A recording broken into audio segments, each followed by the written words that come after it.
Irmãos, nós estamos então dando continuidade ao estudo da carta de Paulo aos Gálatas, como vocês sabem. Como os irmãos são muito atenciosos e obedientes, eu sei que todos já leram Gálatas completo, né? 6 capítulos só, fácil de ler demais, né? Eu sei que você já leu, de repente já está lendo pela segunda ou terceira vez, né? Leia Gálatas, tá bom? Leia Gálatas. Tem muito ensinamento para a nossa vida. Queria pedir para você então ir lá para o capítulo 2 de Gálatas, nós vamos ler do 15 até o 21. 15 até 21. Diz assim a palavra: Nós, judeus por natureza e não pecadores dentre os gentios, sabendo contudo que o homem não é justificado por obras da lei, e sim mediante a fé em Cristo Jesus, também temos crido em Cristo Jesus, para que fôssemos justificados pela fé em Cristo, e não por obras da lei, pois por obras da lei ninguém será justificado. Mas, se nós, procurando ser justificados em Cristo, fomos também achados pecadores, será que isso significa que Cristo é ministro do pecado? De modo nenhum, porque se volto a edificar aquilo que destruí, a mim mesmo constituo transgressor. Porque eu, mediante a própria lei, morri para a lei, a fim de viver para Deus. Estou crucificado com Cristo. Logo, já não sou eu quem vive, mas Cristo vive em mim. E esse viver que agora tenho na carne, vivo pela fé no Filho de Deus, que me amou e se entregou por mim.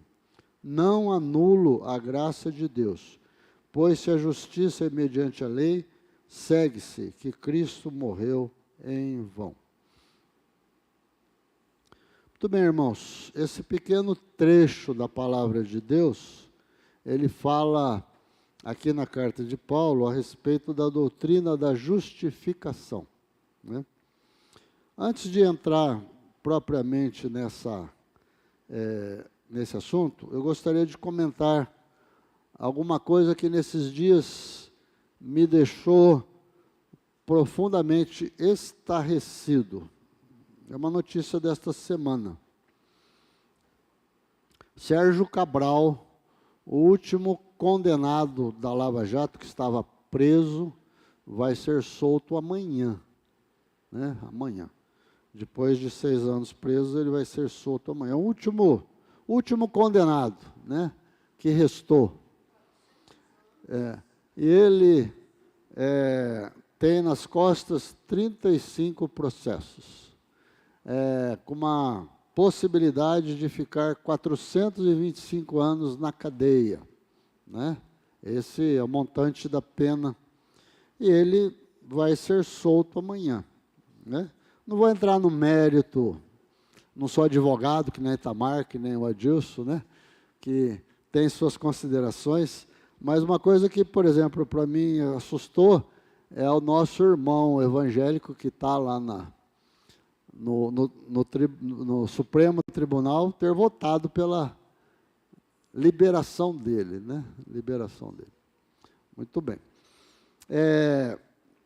Isso está acontecendo com o Sérgio Cabral. Isso não significa que ele está livre do que ele fez, né? Ele teve, assim, pelo menos a sinceridade de falar que ele é corrupto, né? Ele falou na frente do juiz. Ele falou: eu errei, eu sou ganancioso, eu tenho sede de poder, e eu fiz isso tudo porque eu quis, né? Ele falou isso na frente do juiz, né? E amanhã ele estará solto, né? Muito bem. Mas ele vai continuar sendo condenado. A gente sabe como julgado. A gente sabe como essas coisas são no Brasil, né? Talvez lá daqui 30 anos ele vai ser condenado por alguma coisa, né? Tá? Muito bem. Eu queria dizer para você que Deus fez mais do que isso por você. Deus fez mais do que isso. Deus perdoou todos os teus pecados, todos.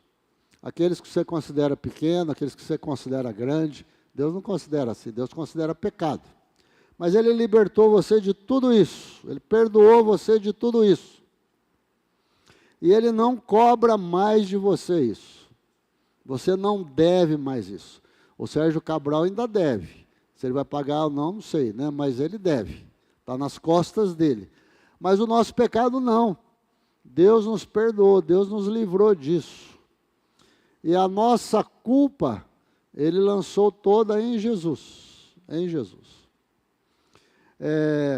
Toda a nossa dívida que nós tínhamos com a justiça de Deus foi quitada, foi paga, né? O apóstolo Paulo fala em Romanos 8:1, nenhuma condenação há para aqueles que estão em Cristo Jesus. Nenhuma condenação há.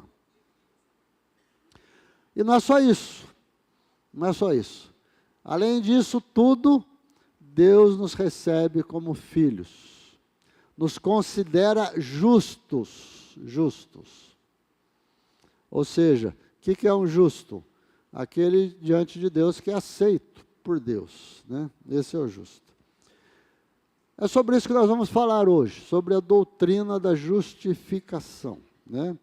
Essa é uma doutrina mais básica, mais essencial, mais importante dentre as diversas doutrinas da igreja evangélica.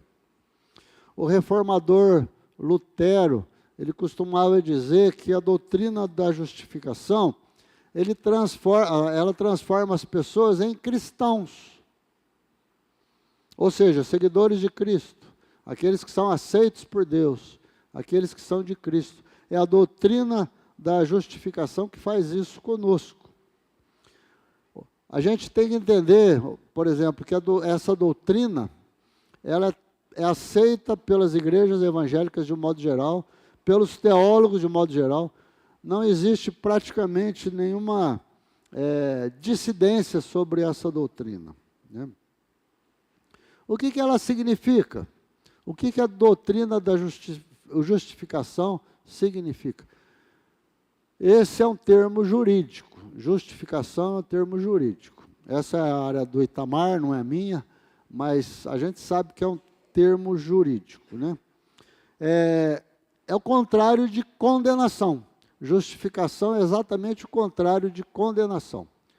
Vocês já viram, não sei quem já presenciou algum julgamento presencialmente, ouviu pela televisão, em filme, em programas, quando uma pessoa está diante do juiz, passa por um processo, e quando o juiz vai dar a sua sentença, o juiz fala assim para a pessoa: eu considero você culpado por tal crime, né?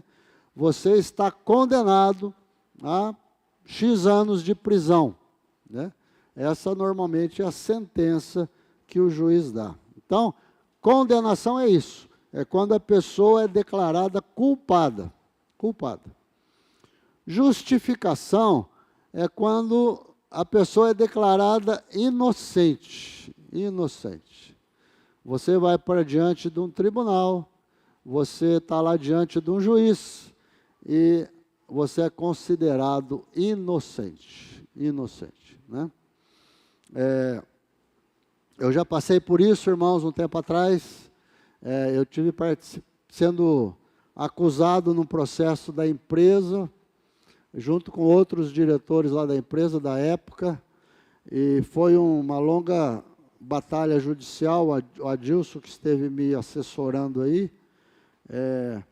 e finalmente, depois de um longo período, né, nesse trâmite judicial, eu fui declarado pelo juiz inocente, né, não tinha nada a ver com aquilo, né? Aliás, eu nem mais trabalhava na empresa sobre aquilo que estava sendo acusado lá, né? Então, justificação é isso, é você ser declarado inocente, né? Tá? Muito bem. Queria que você considerasse o seguinte: duas das características de Deus, dentre tantas que Deus tem, é que Ele é santo, mas que Ele é justo. Deus é santo, não tem pecado, nunca pecou, nunca errou, nunca fez nada de errado, e Ele é justo nas suas atitudes, nos seus atos, ele é justo, né?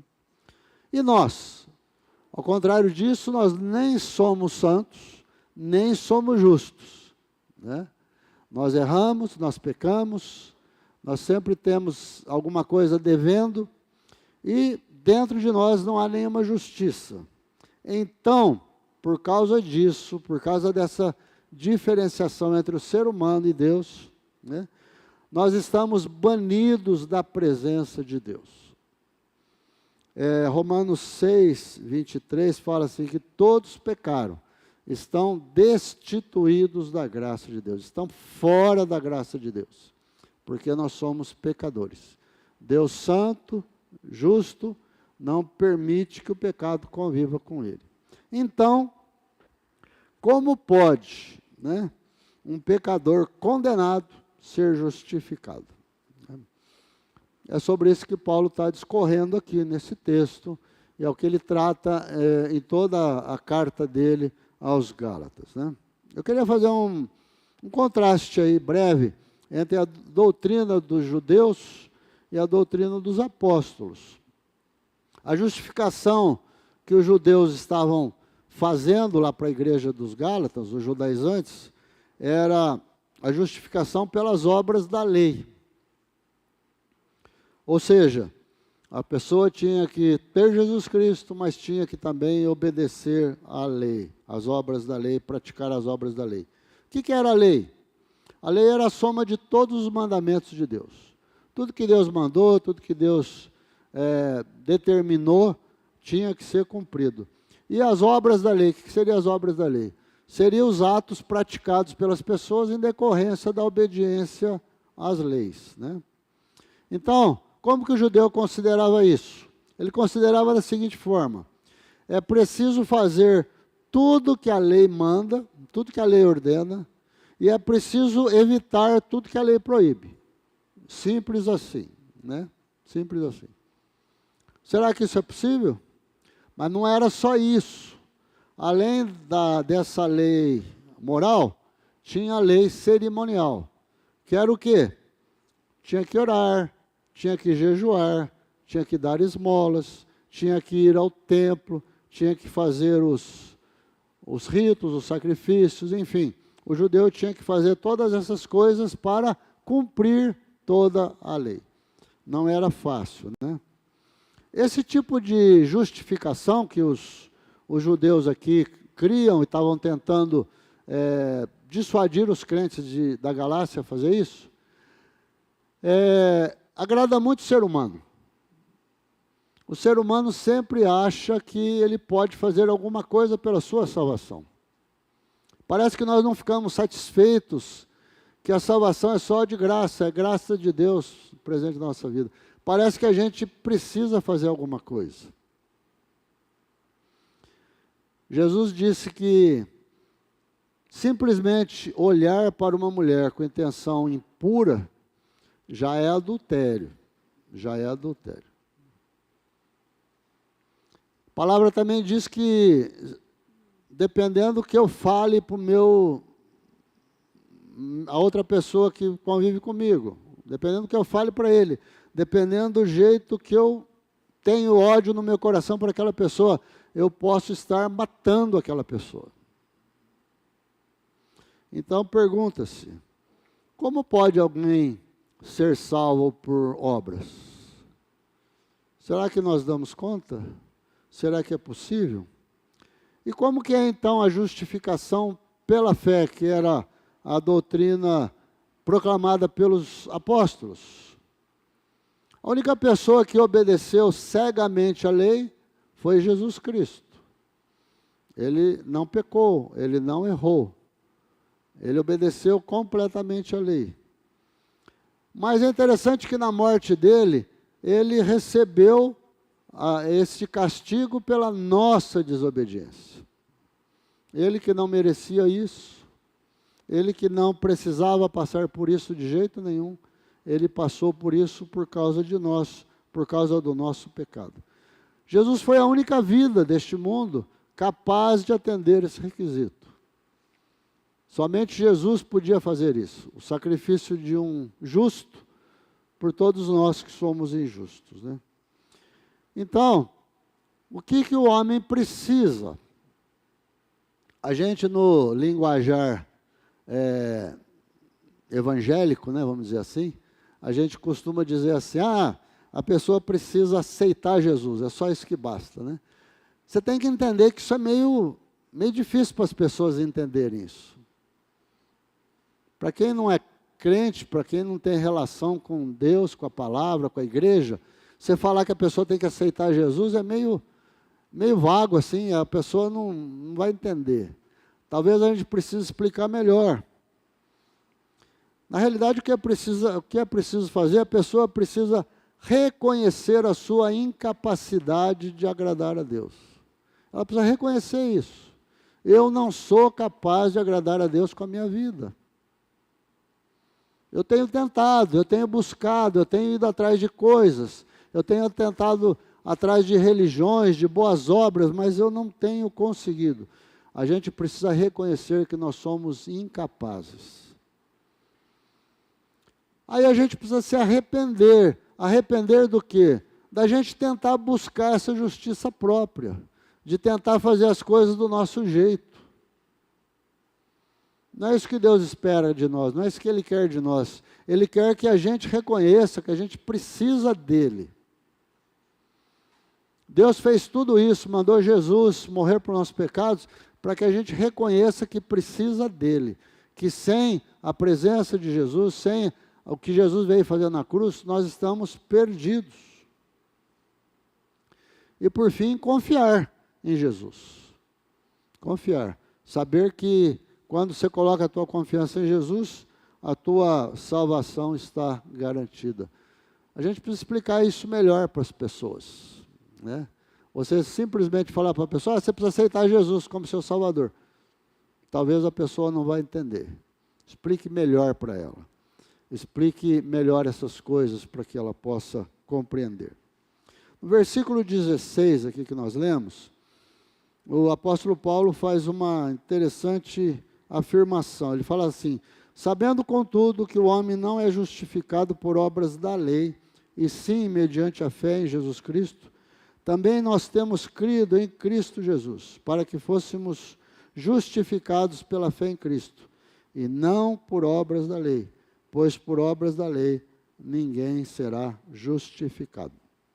O apóstolo Paulo considerava isso tão significativo, tão importante, que ele faz aqui uma declaração que tem 3 conotações. Primeiro, ele faz uma declaração geral, de um modo geral, né, para todo mundo. Sabendo, contudo, que o homem não é justificado por obras da lei. Pronto.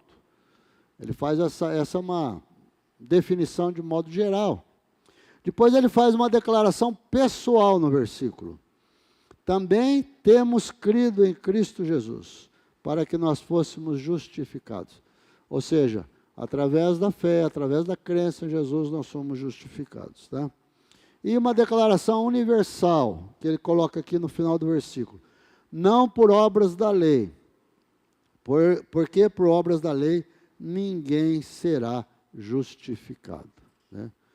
Então, o apóstolo Paulo é bastante enfático nessas coisas, quando ele fala então da justificação. E aí eu queria conversar rapidamente com você sobre algumas coisas. Primeiro, a justificação é um ato e não um processo. É um ato de Deus, não do ser humano. É Deus que faz a justificação. E o ato da justificação pertence a Deus e não ao ser humano. Tá? A justificação tem na morte de Cristo o seu valor, somente na morte de Cristo. Não é naquilo que nós fazemos, não é naquilo que nós temos ou que nós deixamos de fazer que nós vamos ser justificados, mas unicamente na obra de Cristo. Aquilo que Jesus Cristo veio fazer, foi isso que agradou a Deus. Foi isso que para Deus foi suficiente para que a nossa justificação fosse alcançada. Muito obrigado.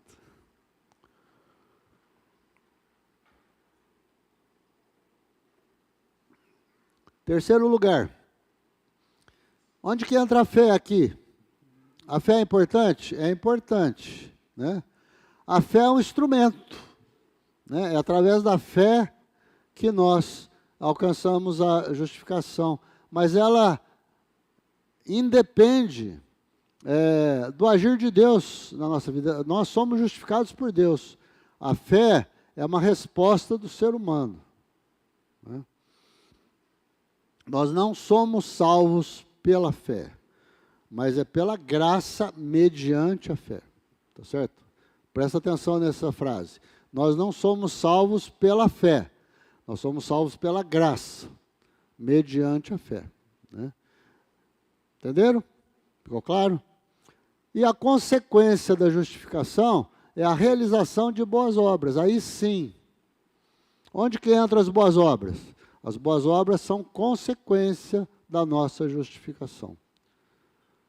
Efésios 2, 8 e 9 fala que nós fomos salvos pela graça de Deus para as obras que Deus preparou de antemão, para que nós andássemos nelas. Ou seja, as obras, as boas obras, são consequência da nossa salvação, da nossa justificação.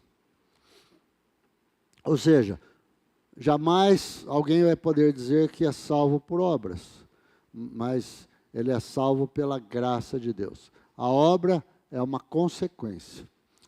E eu queria, ao concluir, fazer uma breve comparação entre justificação e santificação. São duas coisas que andam juntas, muito próximas, e às vezes a gente confunde uma com a outra, mas são distintas. A justificação é um ato de Deus. A santificação é um processo que ocorre na vida do cristão. A justificação acontece fora de nós. É Deus que realiza.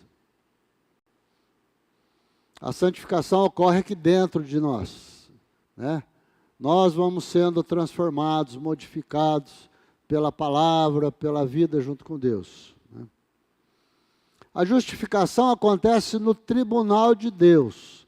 É Deus que declara, é Deus que decreta, né? A santificação se dá no nosso coração. O desejo nosso de ir melhorando dia a dia, ir crescendo, ir tirando coisas que não agradam a Deus na nossa vida. Esse é o nosso processo de santificação. A justificação é uma questão de imputação. Os nossos pecados são colocados na conta de alguém. Quem é esse alguém? Jesus. Os nossos pecados foram transferidos para Jesus. E a santificação é uma questão de transformação. A vida do crente, ela vai passando por transformação. O apóstolo Paulo diz que nós vamos de glória em glória, né? Nós vamos caminhando, nós vamos aprendendo, nós vamos melhorando. A gente vai conhecendo mais a Deus. À medida que a gente vai conhecendo mais a Deus, a gente vai caminhando no nosso processo de santificação. A gente vai deixando coisas para trás e vai absorvendo aquilo que Deus quer para a nossa vida. A justificação, a iniciativa é de Deus, é do Pai. A santificação, o agente é o Espírito Santo agindo na nossa vida. O Espírito Santo, quando ele fala para você, está errado, isso que você está fazendo não é certo, isso não glorifica a Deus, isso é ruim para a tua vida espiritual, faça diferente, mude. Essa transformação acontece pela ação do Espírito Santo na nossa vida.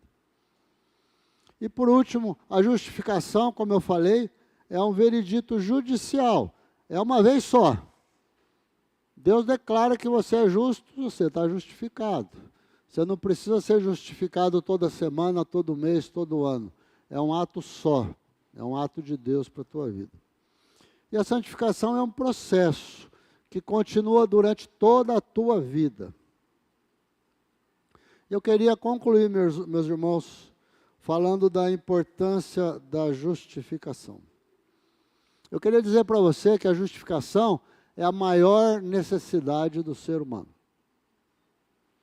O ser humano pode ter necessidade da sua saúde, ele pode ter necessidade de ter prazer, alegria, riquezas, poder, pode ter todas essas coisas, pode buscar todas essas coisas, pode ter necessidade de tudo isso, mas a maior necessidade é a justificação, porque é através da justificação que nós estamos diante de Deus.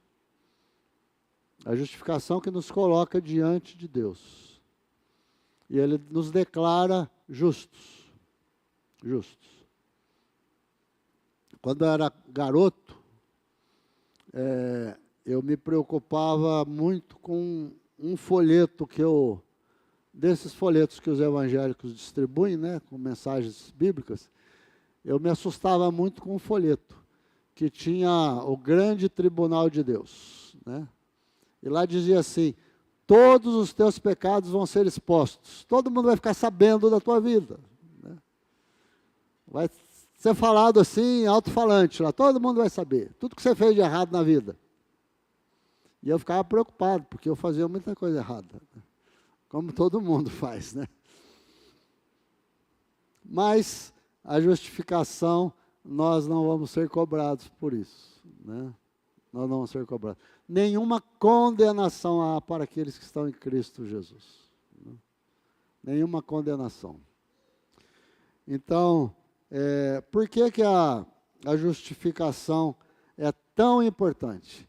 Porque a justificação, ela apaga as nossas transgressões. Deus apaga, Deus tira, Deus remove. Lance Jesus.